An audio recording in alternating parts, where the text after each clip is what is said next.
a full go on football betting, the best way to do it is to sign up today for Bill Williamson Nevada mobile sports account. You can earn up to a $250 bonus bet after placing your first qualifying wager.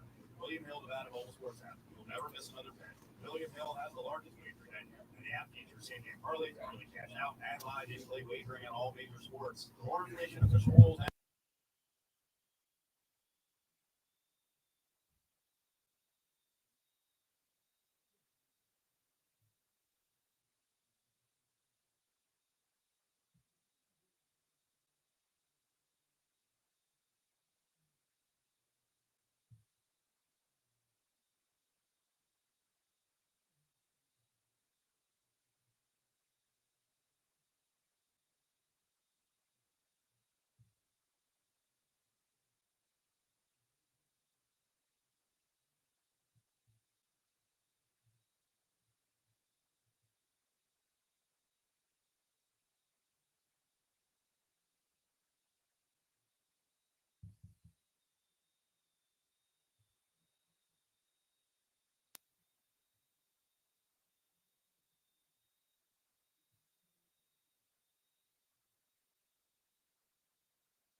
Yeah.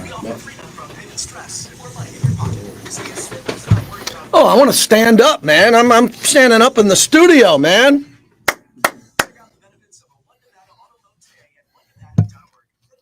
I'm happy I have my loyal streamers, man. I've been doing this almost 30 years. Look at this.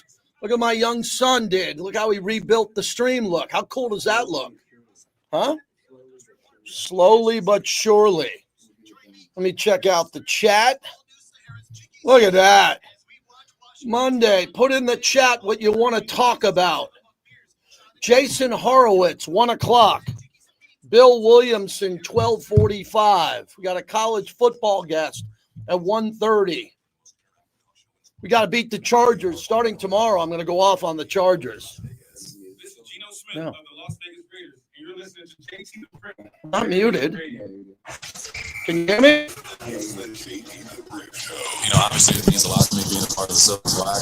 The history. I've said it a million times. I feel like I was meant to be a Raider. I love being here. Your Silver and Black home to Sound Off for over 25 years. It's amazing, opportunity, great community here, great fan base.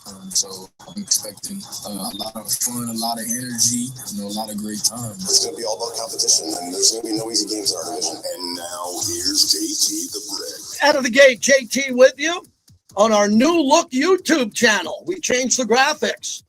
You got to look at this, JT the Brick on YouTube, JT the Brick YT, and we are also on X.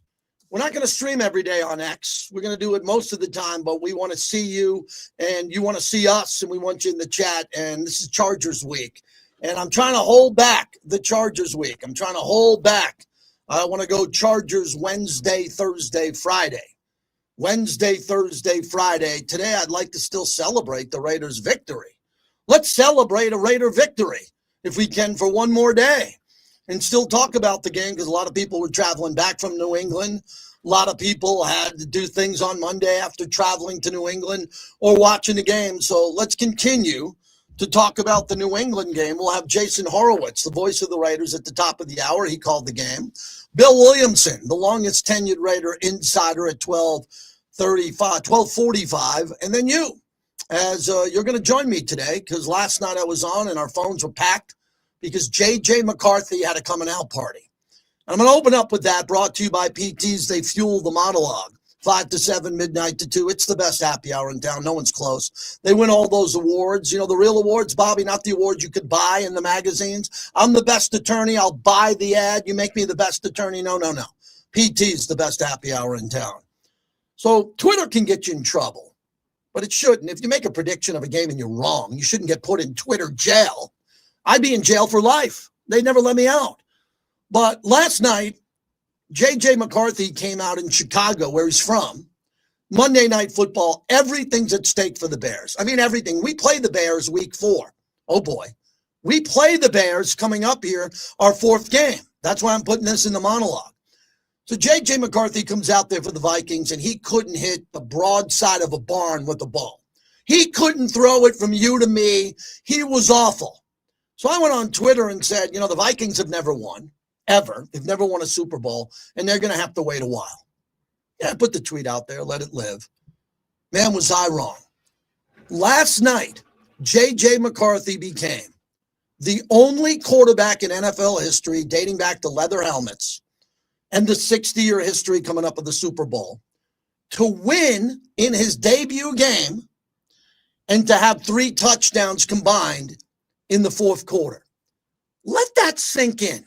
Joe Namath, Ken Stabler, Peyton Manning, Tom Brady. Go down the list. Dan Marino, John Elway. No one ever did that before. Don't you get blown away, ladies and gentlemen, when stats happen and you look at the stat and say, wait a second. Teams were 277-0, the Ravens, on Sunday night, when they had a 15-point lead and rushed for more than 250 yards combined. No team has ever lost. 277-0. And then the Ravens on Sunday night choked and lost. And then J.J. McCarthy last night does that. How does this happen? Like, we're all sports fans. We're tied with sports. And we see that going on. So J.J. McCarthy did something that no Raider quarterback's ever done, no Viking quarterback's ever done, no Super Bowl quarterback's ever done. Bravo. You got to give the kid credit. I didn't think he was that good. And then they made adjustments. I'll tie it into Pete Carroll's adjustments. And we could have had Ben Johnson as our head coach over Pete Carroll. I think that's a good topic today. Ben Johnson was the big new ice cream flavor of the month. Everybody wanted Ben Johnson. And to give Vinny Bonsignore credit, Vinny, our teammate, I think Vinny was the first one to tweet out about the idea of Pete Carroll coming here. Vinny put out, because he's got great sources, Pete Carroll, and everyone was like, wait a second. Tom Brady called Ben Johnson to get him on the phone. He did. Ben Johnson did not want us. He did not want Las Vegas and the Raider Nation. And Ben Johnson was sitting on the sidelines last night going, I don't believe this. I can't believe I'm not in Vegas with casinos and nightlifes and living and no state taxes. And I took this job in Chicago where I'm going to be under snow starting in November with a quarterback who struggles. Maybe we dodged one, Raider Nation. I know we did, because Pete Carroll is legendary. And after talking to him, and I interview him again tomorrow, that he's chill. Ben Johnson ain't chill. I mean, this guy is wired tight, really wired tight, and he didn't look happy. So I'm opening up the show with J.J. McCarthy, not because we're on the Vikings radio network. It's because I was on the radio 2 nights this week and one more tonight where history happened. The Ravens collapse made all-time NFL history, and the J.J. McCarthy performance made all-time NFL history on Sunday and Monday. This is great. Football's back. You wouldn't think there'd be many more records to break that Montana and Brady and Mahomes didn't break. Last night, J.J. McCarthy did something Mahomes, Brady, and Montana didn't do. Incredible. So I had to get that in here in the monologue. All right, when we get to the Raiders' performance, another thing I tweeted out, which sounded when it left my thumbs like I was 14 years old. But I'm watching a game with Joe Buck and Troy Aikman, and they do this thing like the best moments of the weekend. And they put up the fact that the Raiders won and the Buccaneers won. This is on Monday Night Football on the broadcast. And Troy Aikman decides to talk about Baker Mayfield. Oh, yeah, Baker Mayfield. And I said to my son, I go, what about Gino Smith? No mention of Geno, who threw for more yards than Baker. It is anti-Raider propaganda. Here it goes again. Even when the Raiders win, we don't get any love from Troy Aikman. He can't even mention it. It would take 4 seconds for Troy to say, and Gino Smith looked good, Joe. Didn't do it.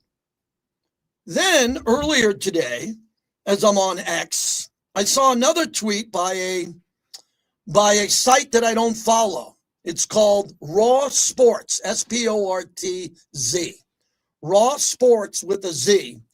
and it said wild week 1 quarterback ratings. Who surprised or disappointed you with the performance? So it had the quarterback ratings in order of who did best to worst. So I looked at it, and Gino Smith was at number 7 in week 1. That's pretty good. Gino had a 83.9. When it came to pass, it was 82.6. And then when it came to run, it was 58.4. The best quarterback performance in order from 1 to 7 was Matthew Stafford, Dak Prescott, Jalen Hurts, Josh Allen, Justin Herbert, oh boy, Jaden Daniels, then Gino Smith. And I said, wow, all those guys ahead of Gino are probably better than Gino. Jaden Daniels is younger and a phenom. I think Justin Herbert overall is elite. Josh Allen's the MVP. Jalen Hurts won the Super Bowl. Dak Prescott is the highest paid quarterback in the league. And Matthew Stafford, who I was surprised he had a bad back, was the number 1 rated quarterback. Gino was 7th. So I started scrolling down. And I kept scrolling down. And I kept scrolling down. You know who's dead last? Bo Nix. Bo Nix was the lowest rated quarterback in the NFL. Bo Nix. Do you know of a player that the media is hyping more than Bo Nix? I don't. I would put him number 1. He'd be on my Mount Rushmore of 2025 when it comes to what's happening here with false hope. It's Bo Nix. So why am I bringing that up in the monologue? I'm bringing it up because you, the Raider Nation, won the game and didn't get any respect. If we lost that game in New England, then I wouldn't expect anybody to talk about the Raiders. So this channel is your last bastion of hope for a live radio show, which kind of is a podcast too, to support your team. You don't have to hate other teams. I'll point out the stuff that I think is a little bit off, and you can react to it, and we can all talk about it. So we got a little good Gino vibe going. Don't want to jinx it. People actually think, Bobby, I jinx stuff. Like there's people out there that think if you say something, you might jinx it. No, there's no such thing. That's hocus pocus. But I believe that Gino should be getting more love after his week 1 performance. And I don't sense that it is on this channel. I don't know why I don't have 5 people on hold to talk about Gino and Gino winning the game. And you're telling me we got phone problems, Bobby. So with all of this happening, we're going to get into a little Gino mixed in today. And I want to hear from you when Bobby says the phones are working at 702-365-9200. And we'll get into Gino today. I want Gino to have his own day. Brock's had a lot of days. Ashton's going to have a lot of days. But don't you think we should do a Gino appreciation day on the flagship of the team? Because a lot of you guys, including me, did not give Gino enough respect when he got the job. And I know why. Because we took a lot of shrapnel and a lot of duress because we had to go through. And I like Aiden. Aiden's a good young player. He is. He's a developing quarterback. We had Gardner Minshew and Jimmy Garoppolo signed here. Those were bad signings. At the time, I didn't think they were terrible. Plus, I couldn't say that to the face of Dave Ziegler or Josh McDaniels or Tom Telesco because they signed him. And the guys didn't play a game, so I wasn't going to sit here and say, hey, Tom Telesco, in my private one-on-one, I really think you made a mistake with Gardner Minshew. But after week 4 or 5, it was a mistake. We gave Gardner Minshew $15 million. It was a bust. Nice guy. A swashbuckling mustache. He took weird pictures on media day. That wasn't a warning sign to everybody when he's taking weird, crazy pictures. And we hired Jimmy Garoppolo when he was injured. What? Yeah, at the time, and then Jimmy G came in. All the wives in Summerlin were swooning on how good looking he was. And he got kind of healthy, and it was a little too late. And then Devontae's throwing him under the bus as he's getting ripped across the middle and catching these medicine balls. Now we have Gino. We got to appreciate Gino. And we got Kenny Pickett to back him up. Because if Gino runs to the sidelines and twitches something, we got to get Kenny Pickett in the game, and he's got to take Chip Kelly's offense and keep it open. but we want Geno to be healthy. So I'm kind of all over the place today. But I wanted to make this clear. We got a quarterback now, and this is really important. We have a quarterback now that can win anywhere, anytime, any time of day in any city in America. Do you all agree with me on that? You don't have to be a Geno fanboy, but just meet me halfway and admit to me that currently we have a quarterback that can win in any venue in the NFL. He's really good, and he doesn't get on any top 10 list, and he doesn't get on these websites of my hierarchy of quarterbacks. He gets nothing. And the only chance he's got is the support of you in the Raider Nation and everybody else out there. I mean, I talked to my guys in Seattle. They were like, we really miss Geno. I go, yeah, do you see how Seattle lost the last game? Nick Bosa came around and strip sacked Sam Darnold, and they were about to win that game. I could promise you Gino Smith wouldn't have been strip sacked if he was the quarterback in Seattle. And they'd be 1-0 over the Niners. I mean, Geno's better than Sam Darnold. Last year, Sam Darnold had great numbers and won 14 games. So we got a good quarterback here, and he's being coached up by Chip, and he's going to be really good. And I really like what we're seeing here with Geno, because Geno's the type of guy now that can make plays when we have to make plays. When we have to make plays, Geno has the ability to do it. And that's all I need. That's all I need right now is for Geno on third down when the pocket breaks down to run for a first down. And when Geno sees Trey Tucker run deep and he's got some protection, that Geno is able to see it because Chip drew it up, run the plays that worked in Henderson. Remember, run the plays that work in Henderson. And then Geno's available to throw that really deep ball that connected. So I'm going to, again, begin with the Geno touchdown to Tucker because it was gorgeous. It was like when you walk into a car dealership, you know, they have the best car in the showroom. It's gorgeous. The Raiders opened up the 2025 season with Geno doing this. Bauer split out wide right. Snap to Geno. Patriots show blitz. Off his back foot. Lob to the end zone. Open man is Tucker. Underneath it. Pull it. Touchdown Raiders. Gino Smith delivers a 26-yard strike.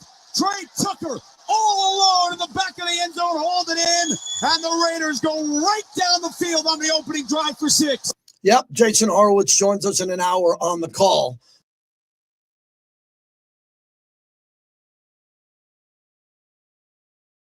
Saying you to understand that. So that's Jason Horowitz on the call, and that was a great call. And Trey Tucker.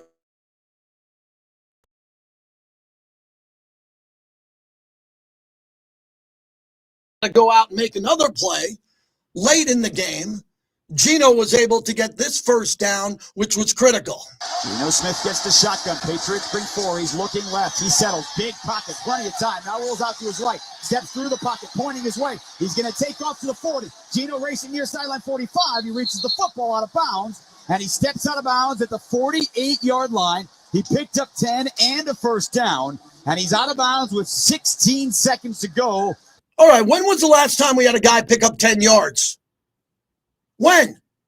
I bet you Gardner Minshew did it at some game, but I don't remember the last time. Jimmy G didn't run for 10 yards, I don't think. Jimmy G's famous moment is we won week 1 against Denver, sliding for a third down. He ran and kept the clock going, and we won. So we got a guy who can run, and we got a guy who can throw. And we got a leader. We got a leader in Geno. And a guy who is really competent in regards to Pete Carroll's system. Last thing before we take your calls at 702-365-9200.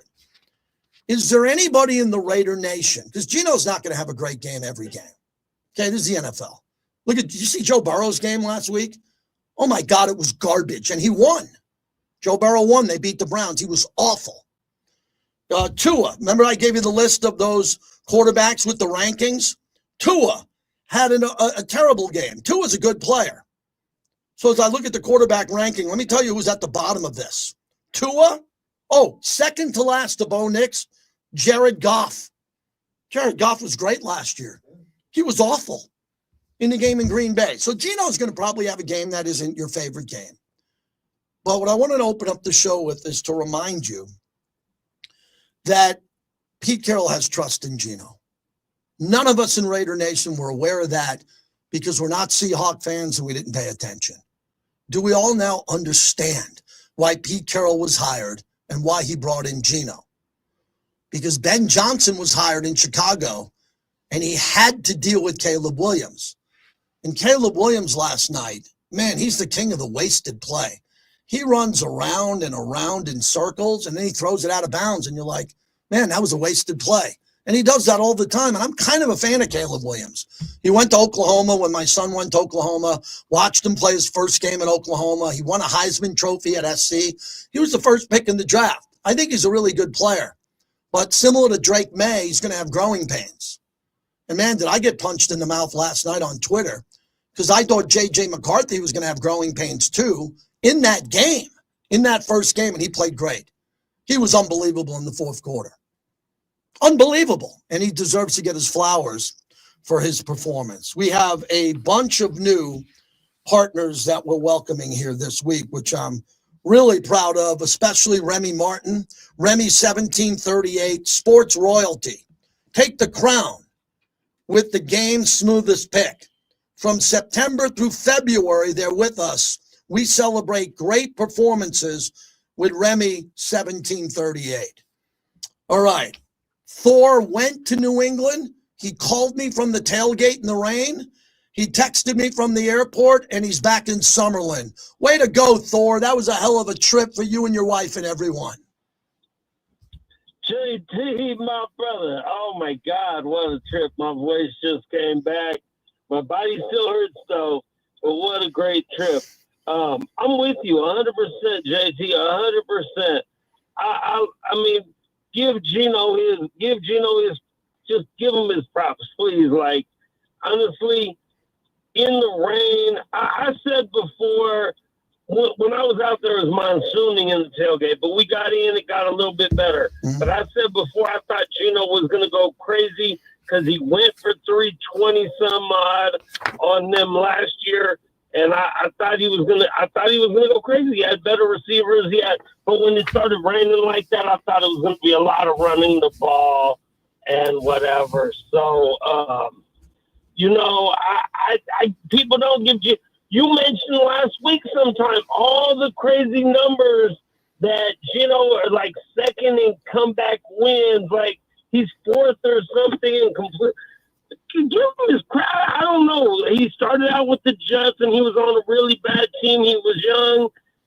In the last few years in Seattle, he's good. Like, he's good. We haven't had a competent, really good quarterback in a while. So be happy we have someone that's going to go out there who's not scared of the moment. He's been around. He's not going to be scared of the moment. Mm-hmm. He's going to be able to win you games at times. Of course, he may struggle here and there. I'm not ready to hear any fair weather nonsense. I even heard some Raider fans complaining about Austin Gentry not doing. Stop it. Stop everything. We've won a game, JT. We are fired up. We are ready to go. I'm so happy with what I saw in Geno and with the team. Like, we really looked like a whole different and felt like you could feel it. You could feel it from coming from the sideline into the stadium. Right. Like, they felt different. Oh, I'm fired up, JT. I'm ready to go. Thank you, Thor. Thank you, my brother, and thanks for going on that road trip. I thank Raider fans who travel, and I'm going to mention that to Pete Carroll in my one-on-one sit-down tomorrow. One of the things, we got a victory. It's a little bit easy sledding for me, Bobby. I don't have to go to bed after my show and go, oh, my God, what am I going to ask the coach? What am I going to ask the coach? We've lost 10 in a row. Okay? I've been there. Or, hey, the coach was here 1 week. I got a new coach. How do I deal with that question? Chill, Pete. Going to ask him. And one of the questions will be, Coach, it's going to be a lot about halftime adjustments because I think he was great. But I'm going to say, Coach, what was it like when you won the game and you saw the Raider fans in their ponchos soaking wet as you were running to the tunnel? That question will get in tomorrow because he cares about that. And he's told me that already. I'm just getting to know the coach. He needs you there on Monday night.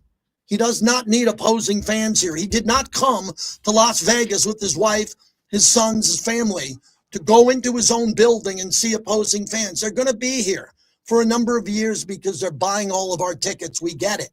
Pete Carroll wants you to take over like he had in Seattle. I'll say this on the record. We have the best fans when it comes to the most notorious fans. We have the Black Hole. God bless Rob Rivera and the crew. We have Raider Nation globally. Nothing against Seattle, but if you go to Osaka, Japan, or Sao Paulo, Brazil, you'll see Raider jerseys before Seahawks and everybody else, other than maybe the Cowboys. And the Bills got a big fan base. But we need a bigger fan base at Allegiant Stadium. I am not the ticket police. I cannot police your tickets and what you do with them. But I know I'm changing lives. I know I'm affecting people because people tell me, thank you, JT. Thank you for reminding everybody of that. Thanks for doing that. That's the least I could do. I pay a lot of money for my tickets, man. I can walk into that joint for free. And I pay a lot of money for those tickets. And you do too. So let's go. Let's take over the place. Gangster Raider has been on a roll. He's 1-0 with predictions. Can't wait till what he has later in the week. Or maybe today you want to give us your Charger final score. Yeah, what's up? And y'all got me too. We got Gangster Raider too. So, yeah, we got the best fans in the world. You know what I'm saying? So, yeah, but let me give my own props to Geno first before I give you my prediction. You know what I'm saying? Like when I first got here, when Geno first got here, that's what made me like the Pete Carroll signing. Because at first I wasn't really too hot on us getting Pete Carroll. But when they said he was bringing Geno, I'm like, ooh, we got Geno? You know what I'm saying? I keep up with Geno because my buddy, he's a Seattle fan, so we always bet back and forth. And so I'll be like, how he win that game? And I look at the stats, it's because of Geno. You know what I'm saying? So not only is he a gamer who got a lot of confidence in himself and in his skills, he's a leader, like you say, and also he's not afraid of the big moment, and he's not afraid to make the big play. And that's what we need. You know what I'm saying? To me, he's the best quarterback we had since Rich Gannon. You know what I'm saying? Mm-hmm. And also, he was a journeyman like Rich Gannon was. You know what I'm saying? He came to us late. I think the similarities are almost eerie. You know what I mean? But I can't wait to see what he do when he get out. And also, you know what it remind me of us getting Geno? You know, I'm a Clipper fan. To me, it's reminiscent to when we got Chris Paul. When we first got Chris Paul, it changed the organization. It changed our expectations. It changed our ceiling. You know, it changed everything. It made people want to come to us. You know the effect that Chris Paul had when we got. You know, it's similar to that when we got Geno. You know what I'm saying? But to me, I think he's gonna have 500 yards next week this week Monday night. Monday night is Coach Pete's birthday. So before you sell your ticket, to think about, do I want to sell my ticket to a opposing fan on Coach Pete's birthday? And it's the Chargers too. I think it's only 12 of their fans anyway. If we let the Chargers black out our stadium, we need to be embarrassed. You know what I'm saying? But that's from our we're not the tickets police like JT say. But I predict 500 yards and we gonna win 34-17. Yeah, I appreciate the call. I hope the Raiders win. They will not win 34-17. They will not run away from this Charger team. This is the most concerned I've been about the Chargers in 2 decades. Okay? This is not, we're going to take the Chargers and whack them and blow them out at home. You want to win the game, you win the game.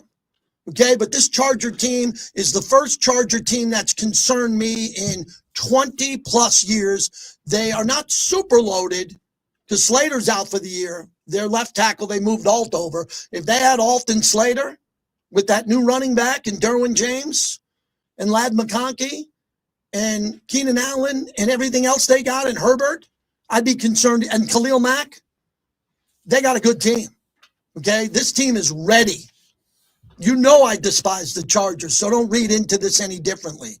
They are a very good team, and I haven't said that since Rivers was in his prime. We got our work cut out with this team. I have more confidence today against the Chiefs than I do the Chargers.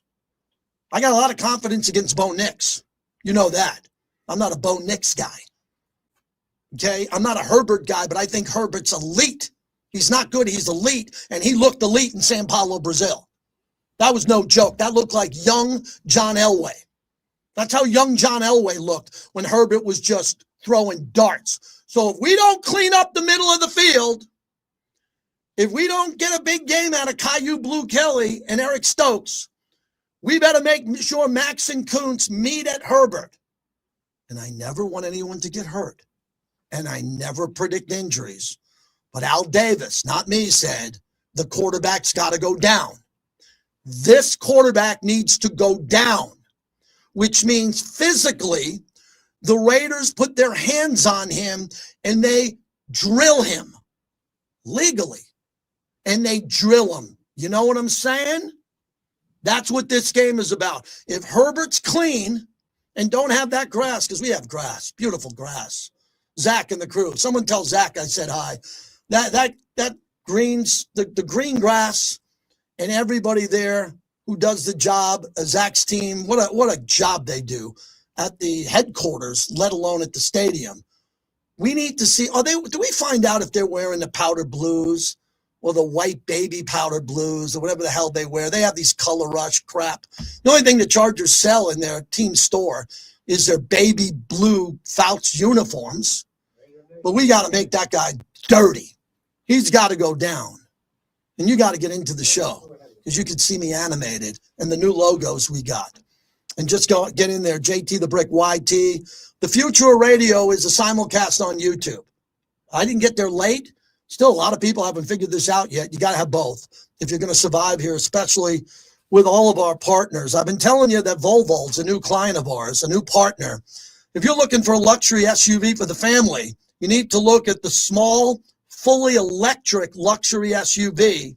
It's a pretty big deal. And what's coming up here is at the end of September, this EV credit expires. You can qualify for a $7,500 lease EV credit with only $29.95 down for this unbelievable vehicle that I was in, the EX30. If you want to step up and do it, if you want to buy it, you'll get 1.99% MPR financing if you're a qualified buyer through Volvo Financial Services. Hey, man, we got a car company here. That's why they love the show. They want you to get out there to Volvo on the 215 and Rainbow and just look. And I think if you're looking to trade in a car or you're looking to buy a new one, take a look at a Volvo, proud partner of Raider Nation Radio. And I'm fired up every day, man. Late night on the radio last night with J.J. McCarthy. The Raiders to win on Monday night. I know you do too. Let's go. Let's get rolling today. Bill Williamson, fantastic insider. Jason Horowitz, they'll be back-to-back at 12:45 and 1:05 today.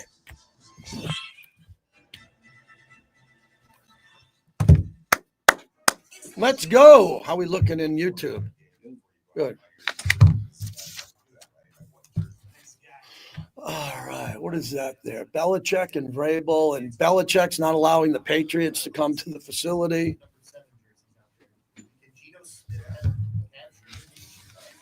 And we have a little Pete Carroll from yesterday. Yes, we do. Thank you. Number 3 after the commercial. The Las Vegas Raiders and Allegiant Stadium. Bring your friends, have some fun, but always bet on black. Visit their 10 casinos across the valley. Don't let the game get out of hand. Please bet responsibly. I don't know what these like words are like really weird. Like Incelli and Max played well. What's Incelli? Well, I'm doing a radio show. I need to know what it means. Interception celebration.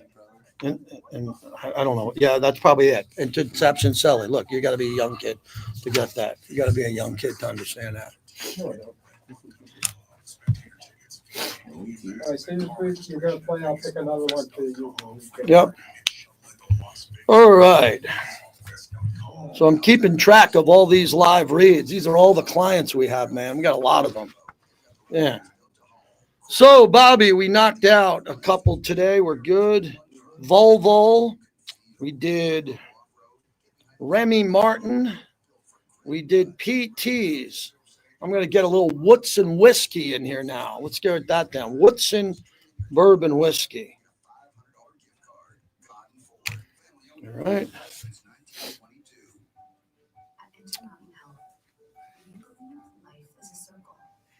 Belichick has banned the Patriot scouts from the University of North Carolina. So, Bobby, you would assume that Belichick would get a statue if Brady got a statue, correct? They're already working on it. Okay. But he might make it wait, like, remember Jerry never brought back Jimmy Johnson? Kraft might not bring back Belichick if he keeps taking shots at him. JT, get off my grass. What does that mean? This is going to be Pete Carroll talking about fixing the interior O-line. Okay. Fixing it? That's what it says on All there. right. What do we got to fix here? A lot, dude. Oh, why? Because they're stunts? Everyone's just saying, Junty had like, I don't know, they packed the box. Oh, yeah. It'd be fine. That's thebblackhole.com. Gambler's bonus hits again. On August 2nd, Candace hit 4 queens, clearing her Gambler's bonus 4-of-a-kind bingo card for over $16,000. Candace hit big and so can you with Gambler's bonus. It's why you play the game. It's not about the injury. Accidents happen every day and can be devastating and life-changing. Hi, this is Paul Pata from Paul Pata Law. Whether it's a car accident, a motorcycle accident, or slip and fall on commercial premises, if you are injured due to someone else's negligence, our team of expert injury attorneys will focus on you and your case and help you get your life back on track. Remember, it's not about the injury, it's about the recovery. Check us out at paulpatalaw.com. It looks pretty cool here, the way my son set up this deal. Where's your brother today? Is he in there or no? He's got stuff going on. Hey, everybody who's in here, did you subscribe to my new podcast with Rod Woodson, Laying the Wood? Jason, find out where that podcast is on Spotify. See if it's up on Spotify yet. Or just Rod. Yeah, let's link it in the chat. I'm going to do that every Wednesday. And Rod Woodson was in Buffalo for the Ravens collapse.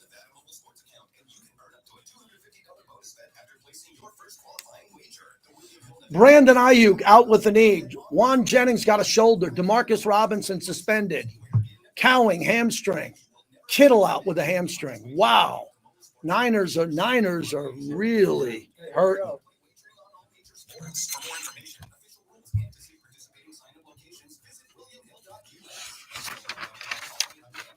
back to the JT the Brick Show, brought to you by the DeCasta Verde Law Group. If you get injured in an accident, call 702-222-9999. Yeah, we need to be more accurate with our calls in the targeting. The timing of the working together, the double teams, and when you can come off double teams and go to the next level. That takes some time to. And the guys haven't played very much together. We haven't in real games, and so. The games helped us some. The practice against the Niners helped us some, but these games will help us get better. And also Ashton he was hyped. He was jacked up, and he would tell you, I would think that he wished he would have been a little more patient on some reads and things like that will come. He didn't look like that in preseason. This game, being out there and being called on to play, carry the ball. 19 times or whatever. It was a little bit different for him, and he'll play way better. He'll see things more clearly, and I know he's a little frustrated by that. Pete Carroll. Got to fix that O-line. It needs fixing already. Did you catch that soundbite? That O-line is a work in progress. The head coach just told you we're going to need games to fix it, not practice. Practice is one thing, film studies another. They're going to need games to fix the interior of that offensive line. We'll talk about that with Bill Williamson coming up next. So he said they didn't play a lot together. Jordan Meredith and Jackson Powers-Johnson hasn't played with DJ Glaze, Dylan Parham, Colt Miller. They're trying to figure this out. And they now need to only do it via games. That's a bit of a concern for me. That's on my radar. Because Ashton Genty couldn't get past the line of scrimmage much, and Zamir White couldn't do it last year. So you better believe that's got to be fixed, because we got to run the ball against the Chargers. We got to run it right at them. We got to run at Khalil Mack. Oh, someone texted me Khalil Mack's games against Colt Miller lately. Ooh, oh boy. Isn't Khalil Mack, my friend, supposed to be getting older? What's going on with him? Brady looks like he's getting younger. right? But Khalil Mack is still productive. Colton Miller needs to have a good game against Khalil Mack. That has been a problem as of late. Come on, we need Colton to have a big game. I have confidence with him. I partnered with Charles Woodson, as you know, Woodson Bourbon Whiskey. They got this new bottle and they sent it to my house, and it was really cool to see it. Just looks good up against my bar. It's now available at woodsonwhiskey.com, and they're giving me and our audience a promo code, JT the Brick. You'll get 15% off. So all I need you to do is go to woodsonwhiskey.com. You need a couple of his bottles in your house, man. When people come over, your bar's got to look cleaned up. And if you don't have a bar in your house like Backyard Brick, you got to have somewhere that you have those Woodson bottles up there. woodsonwhiskey.com. Put my promo code in, JT the Brick. You'll get 15% off. That sounds like a hell of a deal to me. All right, let's get going with Reggie in Los Angeles on the Raiders mobile app. What's happening? JT, man, you made me switch up on what I start with, and it's because you brought up Khalil Mack. The thing about this time, we already knew we needed this O-line taken care of at the beginning of the offseason, and I thought that was going to be number one. As soon as we got Genty, you go get your line together, and if you didn't do it then, you should have did it before then with the free agency. So that had me concerned, and it's even more concerning that, as he said, they're getting the Reggie, hey, Reggie, hold on. What do you mean? They gave you DJ Glaze, Colt Miller on an extension. You knew Dylan Parham was going to be your left guard. Then they moved JPJ from center and gave it to Jordan Meredith, and JPJ is a starter. What do you want to do? You wanted to get rid of guys and go shopping? I just thought we were going to bring somebody in just to make sure we was set up properly. Not some young guys, all young guys trying to learn. Bring us somebody that could have helped solidify that O-line. Because no matter who you got at quarterback, no matter who you got at running back, you got to make holes and protect the quarterback, right? So that's what I was most concerned with. I'm happy with what I saw last week, and I believe they will get better. But there we are. We're waiting to see if they get better now. Mm-hmm. And these teams like the Chargers, the Powder Puffs coming in whatever color they want to bring, they're coming in and they got Khalil Mack. And for some reason, we get ate up by guys like him. Hopefully our defense will do some scheming and double team, whatever they got to do to protect against Khalil Mack. But let me say this. One of the things you talked about earlier about the Raider fans, Raider Nation, we got to stand up. We got to unite like he always tell us and start showing up. Yes, the team has to win, but if we start showing up now and they start to win, we'll start shutting out some of these teams as they come in, and we got fans selling their tickets to other teams.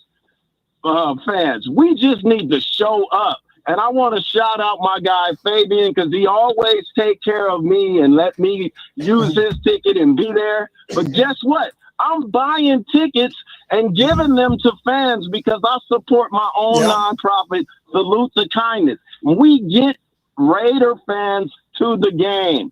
So y'all got to show up, man. Start doing it. Show up to the game. Mm-hmm. Once in a while, just pop your head in regardless of who we playing. Because you know what? That's one of the things I hear all the time. I have tickets for fans, and I'm giving tickets away, and their first comment is, who we playing? Man, it doesn't matter who we playing. It's the Raiders are playing. So show up.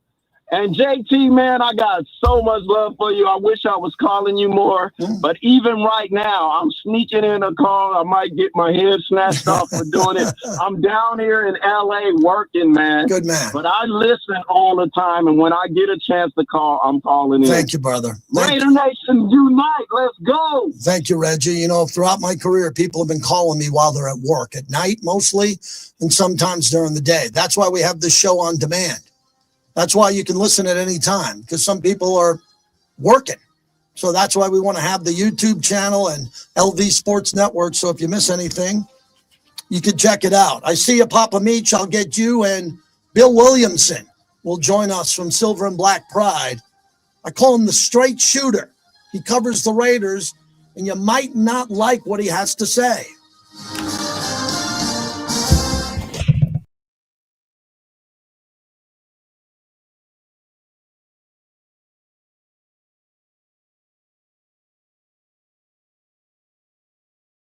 Pops up. I don't know how. Does anybody know in YouTube how your mute button pops up when you don't touch anything? I didn't touch anything, and then boom, I look and I can't hear you, JT. And I look and the mute button has an X across it. Just weird stuff, man. Weird stuff. Raider Nation for life. Snow Raider.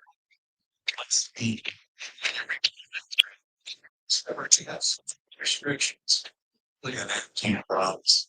Richard Harris Law Firm gets our less fee guarantee, which means we'll never take more in fees than our client gets. No restrictions apply. Who you hire matters.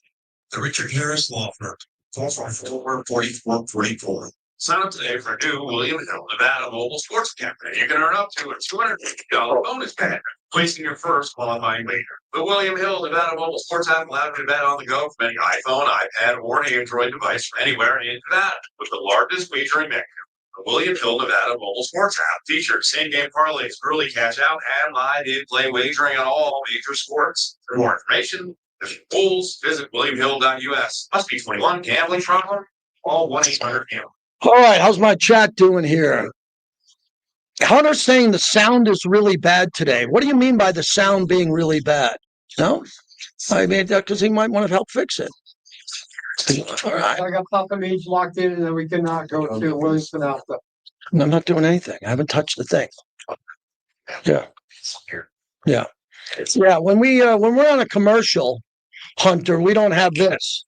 Brothers, We don't have our commercials.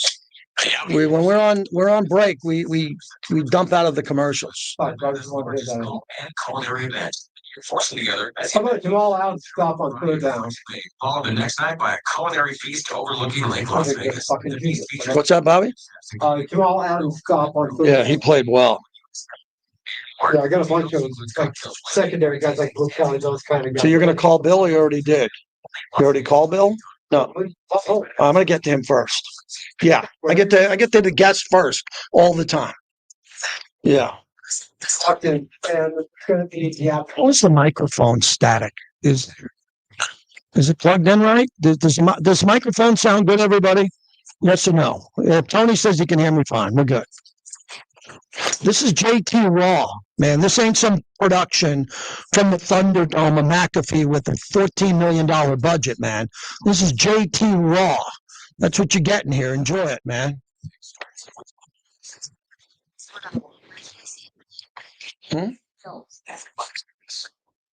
Yes, I'm saying. Okay. Then maybe we'll do that. Maybe mess with these a little bit. What's that? It's the whole choice of rent, groceries, and healthcare. Fortunately, with your help, we're changing that. Partner with us. Donate or spread the word. How about this? Does this sound a little bit better? Tell me if this sounds better. 1, 2, 3. Check, check, check. How does this sound? A little bit better or no? That's worse? Ride like a plane. Take you with. All right. How about this one? JT 1, 2, 3. Maybe it's my voice that sounds like crap because my voice has been doing 30 years of radio. How about this one? Check, check. 1, 2, 3. Use promo code BRICK. That's MRI.com. Promo code. I'd like to get to a point where I don't have any fucking problems with my technology. I'd like to at some point. It's the same. It's a little crackle. It's too close to the mic. I'm nowhere near the mic. Jeez. Motorcycle accident case.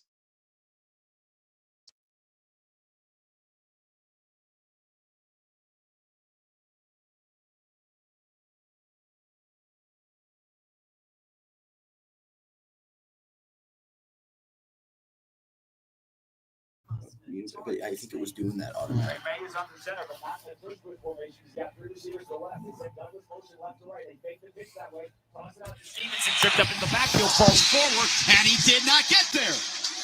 Jamal Adams cleaned it up on the initial hit from Jermaine Pratt, and it's 4th down.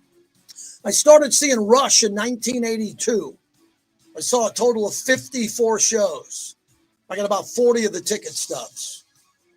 Love it. Bobby likes to play it. I like talking to the straight shooter. Bill, that's what I call you after all the years of knowing you. You're a straight shooter. You're not a fan guy. You see it clearly. You saw some Raider wins, and you saw a lot of losing coming off the game. What's the reality check on what this Raider team is? Hey, how are you, JT? You broke up a little bit, so I don't know if you said a question or not. All right, let me start again. You're a straight shooter. What's the reality check on the Raiders after a win? How good are they? What do they need to clean up? Well, I think it's a good win. Any win's good. It's hard to win in this league. Look at the last two games this weekend. Teams just kind of fell apart, got caught so it's hard to win. So, I'm not one of those to apologize for wins. Was it perfect? No, but, who cares? This is a team that won 4 games last year. Constant change. They brought in a bunch of new guys. A lot of those new guys were key contributors. The coaching staff seemed to do well. I think they adjusted well at halftime. I don't know if that's getting enough credit. But, this is a team that was getting beat pretty good there to end the second quarter. Mm-hmm. And then they went out and essentially shut out the Patriots for, I know they got that garbage time field goal, but they took over that game in the second half. So, again, are you talking playoffs? I don't know. We will see, but it's certainly they look improved, and I'd be disingenuous if I was sitting here today nitpicking the win. I don't think that's what you do after a win, especially to start the season. No, I would agree with you. Bill Williamson is our guest live on YouTube, JT the Brick YT, and on Raiders Radio. But the issue that is getting me now is running the ball and getting to the line of scrimmage with these running backs. And I think they were keying on Ashton Genty, especially on obvious running downs. And it seemed like the Raiders wanted to run him up the middle instead of getting him on the outside. And I didn't see a lot of holes for him. And that's concerning to me because he didn't run a lot in the preseason. And I'm not that confident with the Raiders with their run blocking. They gave up 4 sacks, and believe it or not, I think their pass protection will be better than their run blocking. Does this, as Pete Carroll said, is this a work in progress where they need 3 or 4 games before we can really see what they can do? Yeah, I think so. I think there's going to be, it's week to week. I think, Ashton Genty's going to figure it out. He's coming in the league with a lot of really good tape, and he has a lot of really good ability. Is he going to be a 2,000-yard guy every year? I don't know. He may not be, but I don't want to make that judgment after one game. And you're right. He didn't have a lot of holes. The interior of the offensive line did struggle in that game. I don't know it's really interesting with Powers Johnson. Fascinating what's been going on with him. We've seen him be a good quality player, but he did not have a good first game this year. You can't deny that. Glaze right tackle was okay.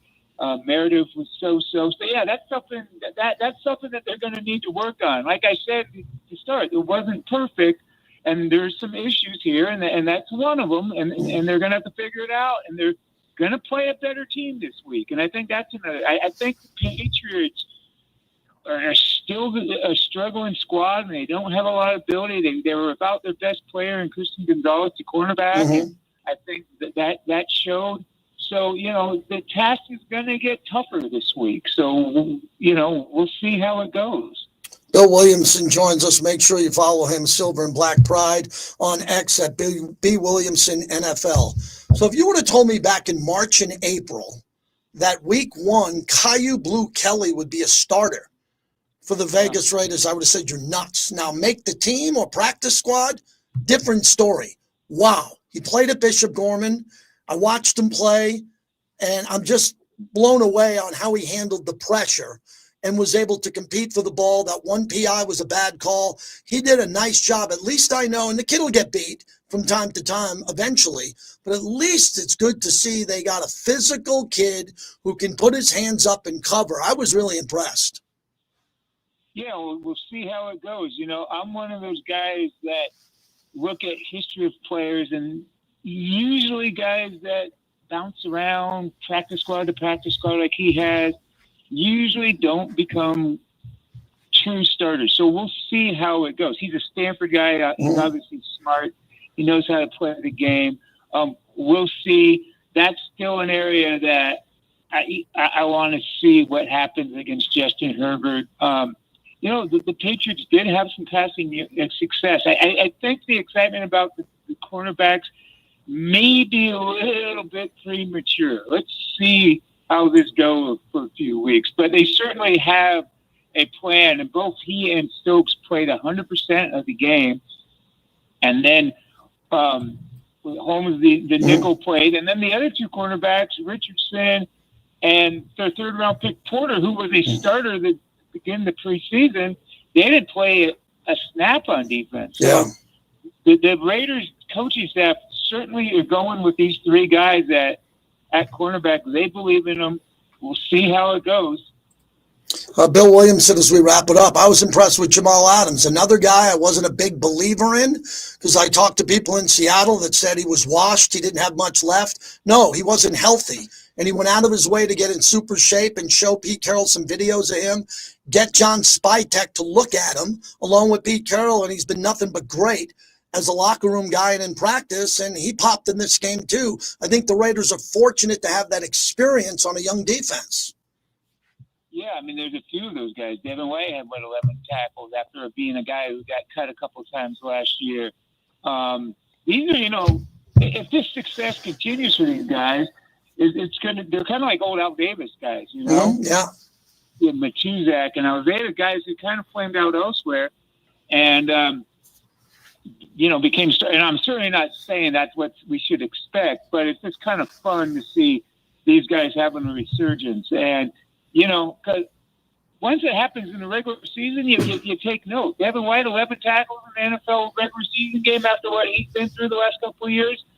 That's notable. That's impressive. Bill, I said this. I met you in Oakland, and I'll say it again.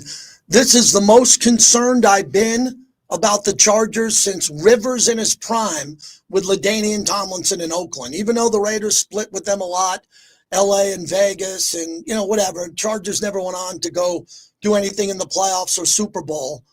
I'm sold. This is a really good team. They got a good roster. They look really good in Sao Paulo, Brazil. Give me a quick 1 minute or so analysis of what the Raiders have to do to win that game. Yeah, Chargers are good and they're really well coached too. And I think that's kind of the difference here. They got a legit head coach. And that quarterback, I think, is a little underrated. And the Raiders are going to have to, they're going to have to score more points, and the pass rush is going to have to be consistent. At the end of the day, the pass rush had 4 sacks, and they made some plays, right? But they had some consistency issues in that game. So they needed to be pass rush consistently. There was cornerbacks who had a nice start. They're going to have to keep it up, and they're going to be challenged. And the offensive line is going to have to get Genty going and protect Geno because Geno got, hit too many times as well. So, but if Geno can have success with 9 passes of 20 yards, that's a big time performance. If they can do that, can spread it around like he did, they'll have a chance. I don't think they're going to get blown out, but it's going to be quite a challenge because you're right. The Chargers are a quality team. Thank you, Bill. Enjoy the weekend, rest of the week, and we'll talk to you in a couple of weeks. Thank you. Thank you. Take care. Bill Williamson. You can check him out. You can see him on our YouTube stream, and we appreciate him. He's a straight shooter. Did he actually say the Raiders are going to have to keep it close? Oh, I think he said that. He might be right. Could the Raiders only win this game in a shootout? That might be something we discuss. Maybe I'm going to have to break out the JT line that you love. Embrace the shootout. We're brought to you by the M Resort Spa and Casino. Thursday night. Now, can you do stream starting soon again? Yes. Right back for Hydrate. See if we can do that. Yeah, I can just do that.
Okay. All right, we got Jason Horowitz. We have the voice of the Raiders. Yes, he's coming on 105. We got Papa Meach. We'll do Papa Meach, and then we'll do Jason Horowitz. Yep. Anything else happening? So I'm sure fans are coming into town.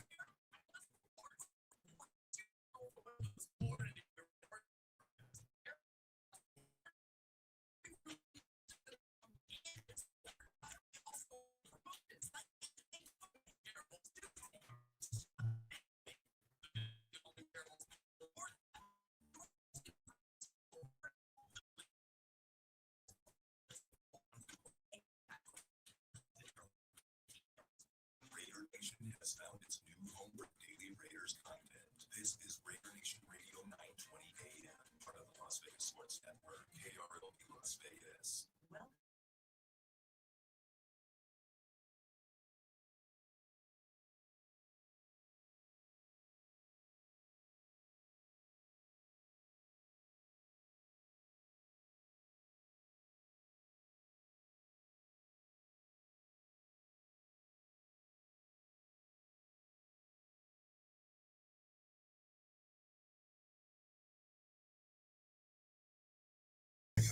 Across the team, across the if you're not, then I want to be this place. That's where the Raiders are.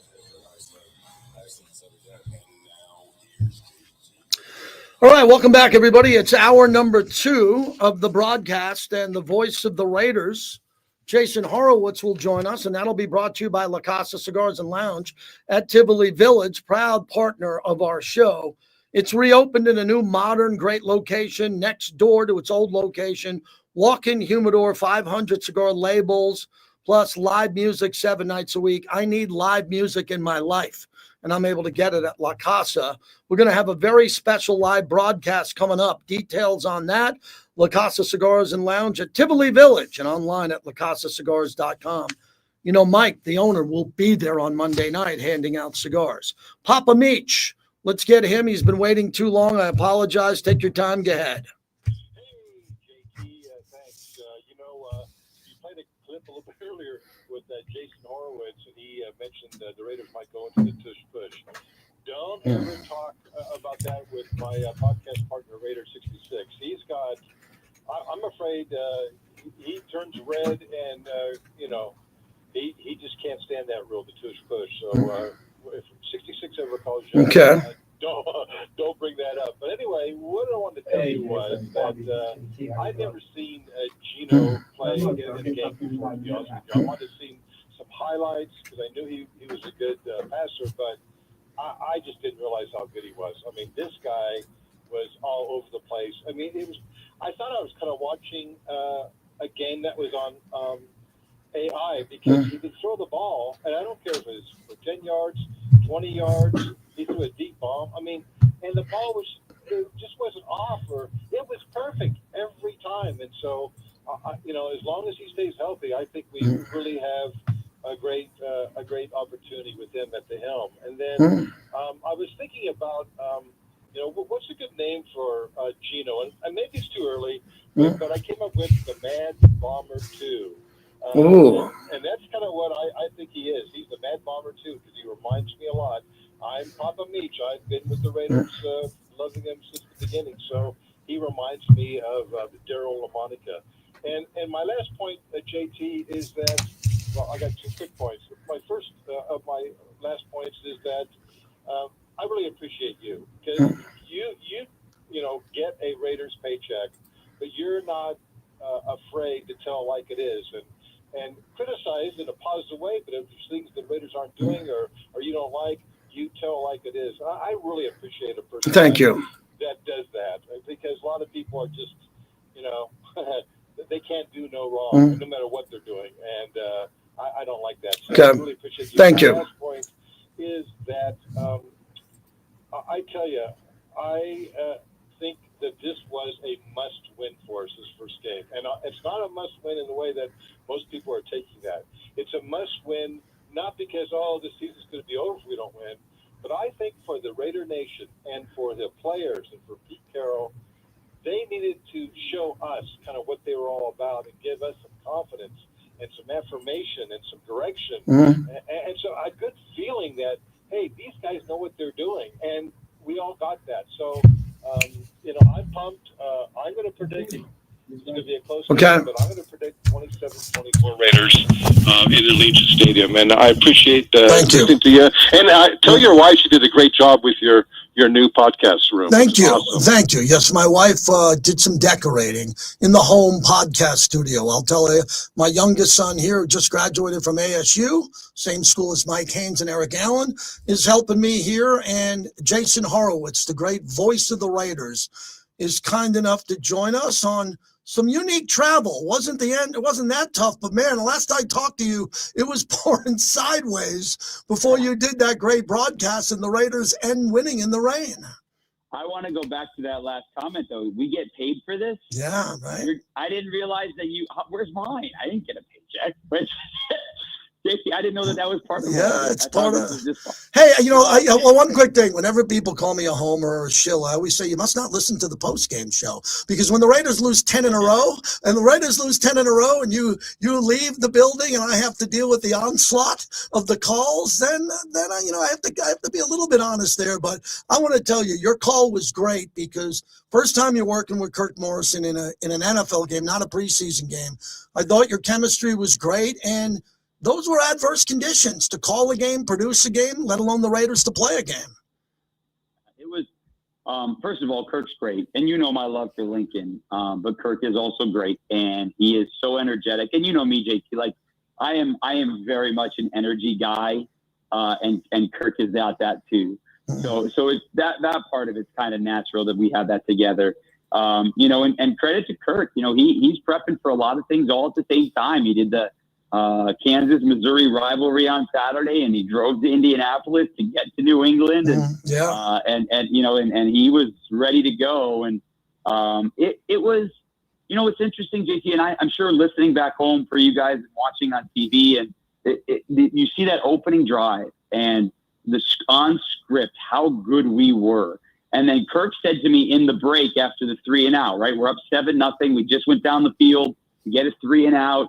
And he's like, all right, let's see how Chip Kelly and this team is off script. Because if you remember, we started the second drive of the game on our own 5-yard line. And they were great off script, right? He quickly moved them to, I think it was the Patriots 35 or 40.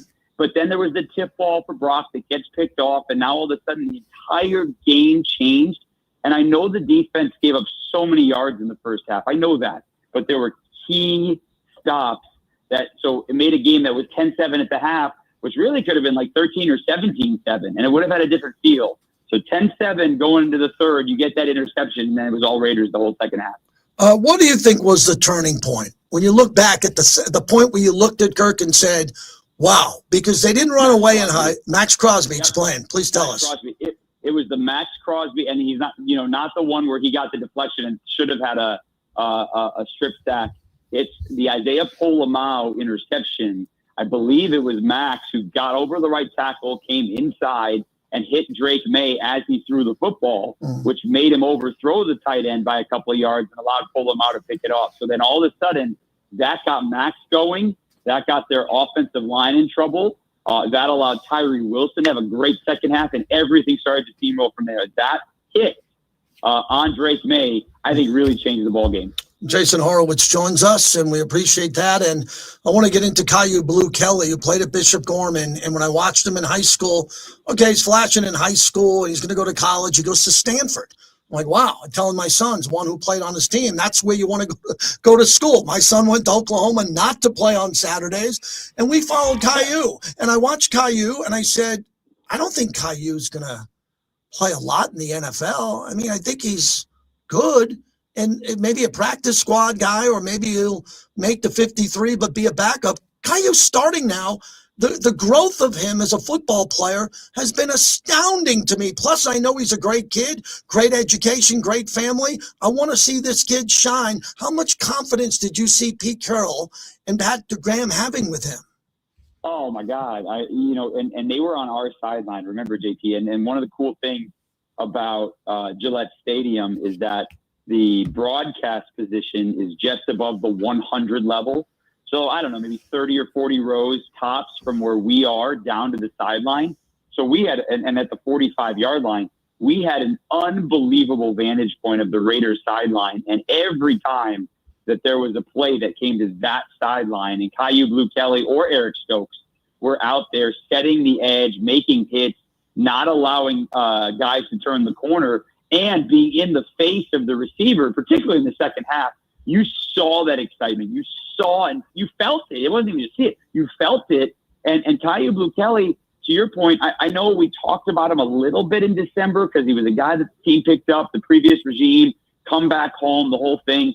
But he played a couple of games for the Falcons, nothing massive in 23. And this is a totally different feeling. I mean, you go into training camp, JT, and you were doing the preseason games. You had your board. At no point going into game one were you ever thinking to yourself, wow, one of the 4 or 5 main corners on this team is going to be number 36. So he's not one of the 4 or 5. He's one of the 2.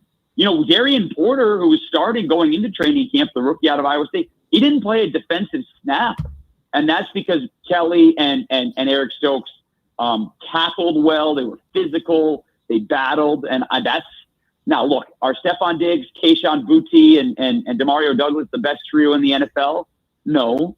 But they played them tough, and that second half was great. Jason, we're going to talk to you when we see you Monday at the Torch, but let's spend the rest of our time talking about the Chargers. I'm going to say this. It's a broken record. This is the most impressed I've been with them in 20 years. Even in the height of Rivers and LaDainian Tomlinson, they were always flawed. I knew Junior Seau. They had some good players. They were not strong at every level. They had Rivers, LT. Their O-line wasn't great. You couldn't name a lot of their defensive linemen, let alone linebackers. They were good, and they beat the Raiders a lot, but they weren't elite, and they didn't go on to win a Super Bowl. This team concerns me because I think they're strong, if not really good, at every layer of the defense, the offensive line, the coach, and obviously the quarterback. Yeah, I was doing my charts today for the Chargers, JT, and was looking, went through all of it, and I'm pretty much ready to go. Now it's just a matter of, updating things as the week goes on. But one of the things that stood out to me was I was doing my Chargers charts for next Monday is that they beat the Chiefs and did not really get a big performance from their guys that we think of being the big pressure guys, right? Khalil Mack didn't really show up when you watched the game. Tuli Tuipulotu, who had 8.5 sacks last year, led the team, had a tackle. He got to Mahomes a couple of times, but no tackles for loss, no sacks. And they beat Kansas City without a big game from those guys, which I think speaks more to the back end and how effective they are back there. They've got young corners too in Tarheeb Still and Cam Hart that go with, Derwin James that, who moved to the nickel last year. And those young guys are playing really well. So now, like us, right, if you feel confident on the edges back there, that allows the guys up front to tee off. And so I'd be concerned. I know Herbert's going to get all the conversation and the 3 touchdown passes, 130 rating that he had last week. And look, he's owned the Raiders, 18 touchdowns, 2 interceptions in his 9 starts.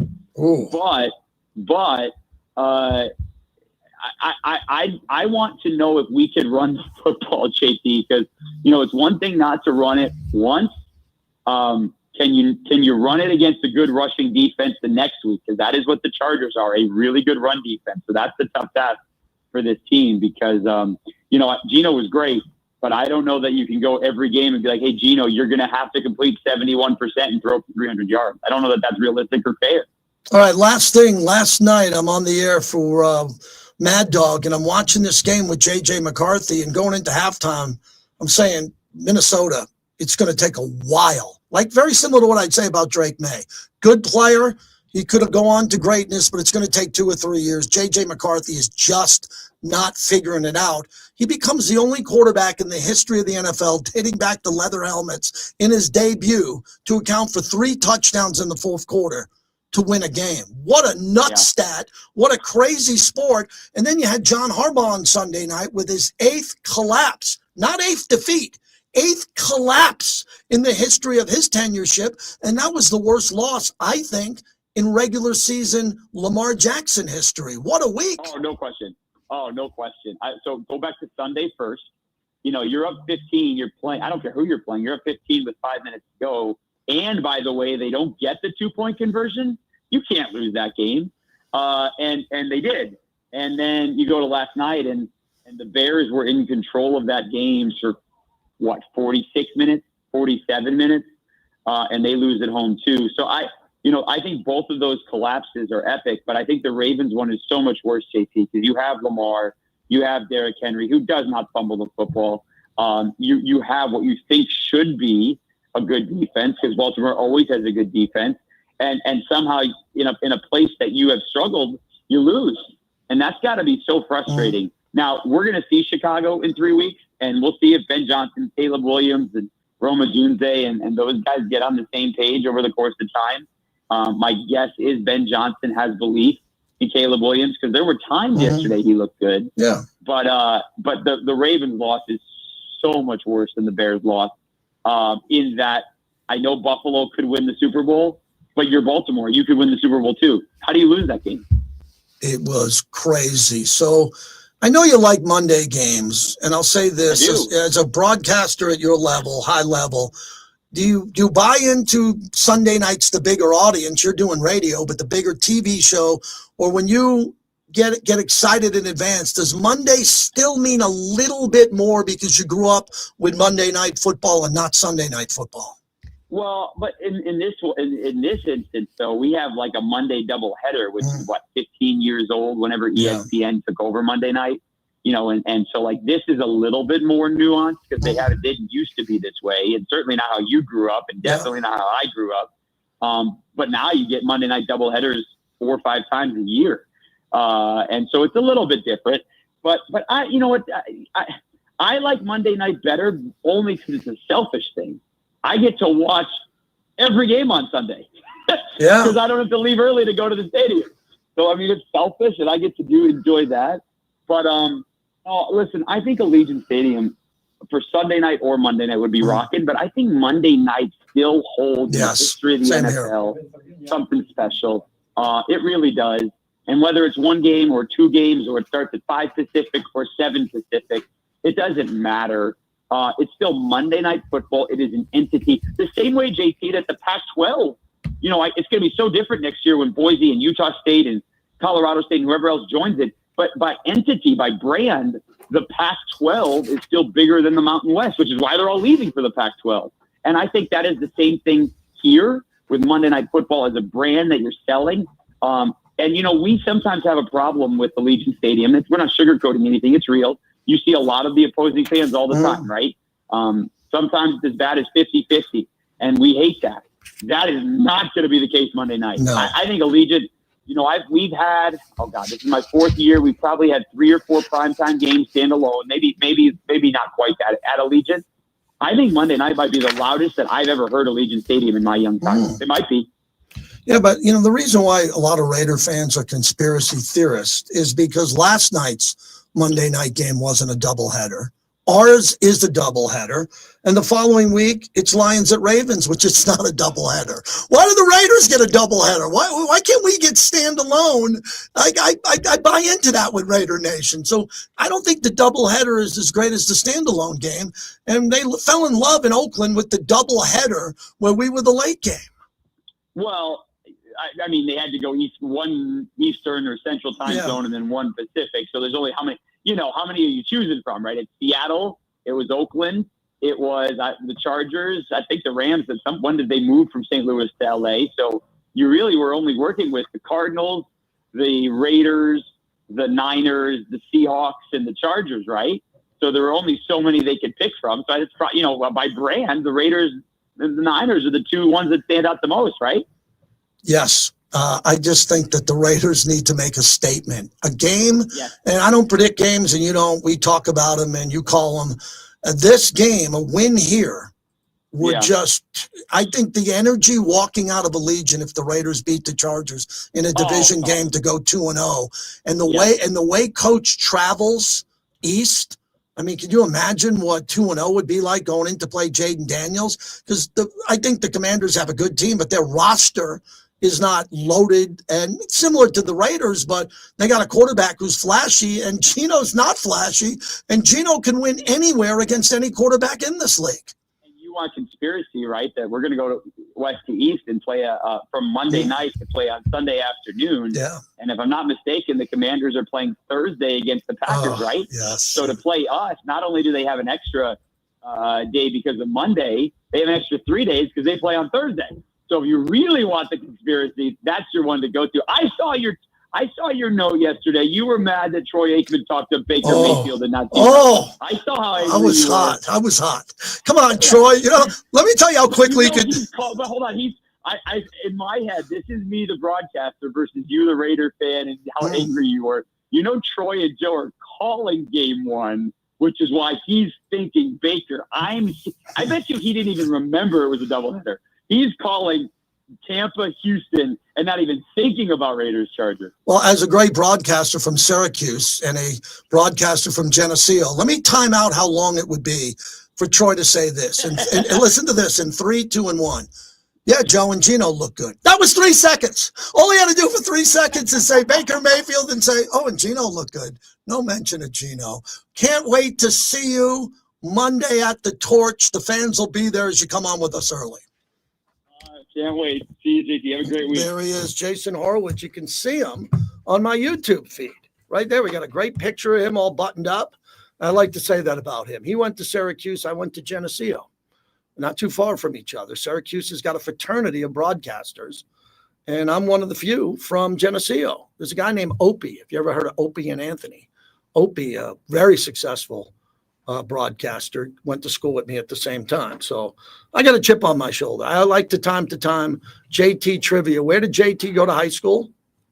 Farmingdale High School, Long Island, New York. Where did I go to college? Geneseo State University. Where do I live? Summerlin, Nevada. That's a good journey, isn't it? From Farmingdale, Long Island, home of Bethpage Black for the Ryder Cup. Ryder Cup's in my hometown. Then to Geneseo State, not too far from Buffalo, president of my fraternity. Out west to San Diego, where I won the smack off. Then I moved to the Bay Area and Vegas, Raider Nation, and now comfortably living here in Las Vegas, Nevada. And often my son's here, my 22-year-old, who was born at UCLA Medical Center. My other son, my oldest, who's online here, was born in Vegas. What I often tell people, so let me say this. I lived in San Diego, New York, Connecticut, San Francisco, which is California, LA, San Diego. So let's lump those three together. This is where I lived in my life. Upstate New York for a tiny bit, but Connecticut when I was a stockbroker for a bit. My favorite place in my entire life where I ever lived, not the most important, but the favorite is Las Vegas. And when people ask me, you lived in La Jolla? You lived in New York? You lived in San Francisco? Man, JT, you lived in LA for 10 years. Without question, the greatest place I ever lived is Las Vegas because we can have fun here. They let us do what we want to do. They let us have fun. They don't kick us out of bars at $12.25. They don't charge us state taxes in my paycheck. I get no state taxes taken out. Once you don't pay state taxes, you'll never go back. And our roads are new. Bobby, unlike Boston, I was in Boston. New York, we have something called potholes. Nothing here. Our roads are like the Jetsons, smooth. They're paved. They're paving the 15 again when I drive out to deep Summerlin. Everything's new. I mean, it's just great living out here. Now, is it hot? Yeah, it's hot for 2 months. And that's when we usually run out of here and get to the beach or go back to where I was born. I love Las Vegas, man. And I appreciate the opportunities I've had here. We're going to talk college football coming up after Vince. He's in North Las Vegas. Vince, what's happening? I'm doing well. What's happening, buddy? Hey, man, I'll admit this is like my fifth time calling your show. I love your show. We've been going at it. I don't know if you remember, but we go at it since the last couple calls, and maybe we'll go at it today. I'm here to talk about the Chargers matchup. I think we do have a big game. I think, yes, the Chargers beat the Chiefs. If I'm being honest with you, JT, I think the Chiefs are going to beat.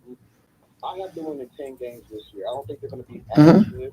Of course, they got number 15 down there, and anything can happen when he's behind center taking snaps. But as far as looking back and how very good were Chiefs, where people were kind of shaking their boots and the Chiefs were coming up on the schedule, I think the AFC, not just the division, but the conference has gotten better, and I think we actually caught up to the Kansas City Chiefs. Now, as far as that's why you see you've got teams like Los Angeles. Granted, yes, they are a good team. Yes, they have a good head coach, good quarterback. But I think now that we read up on a good coach and ourselves, like Pete Carroll, and we read up on a competent quarterback, I think we kind of even the stakes, and I think we're back in the mix. So I think you thought the Bills and the Ravens were going to was a game of the year. I think this Monday night game is going to be just as special. And JT, I don't know if you've heard. I wanted to get your opinion on this. I've been talking smack to fellow friends of mine who are Chargers fans, and there's a narrative out of Joe Alt. We all know who Rashawn Slater is, but this young kid, his second year guy, that he had a good year against. He had a good game against Max Crosby that first game. Charger fans are saying,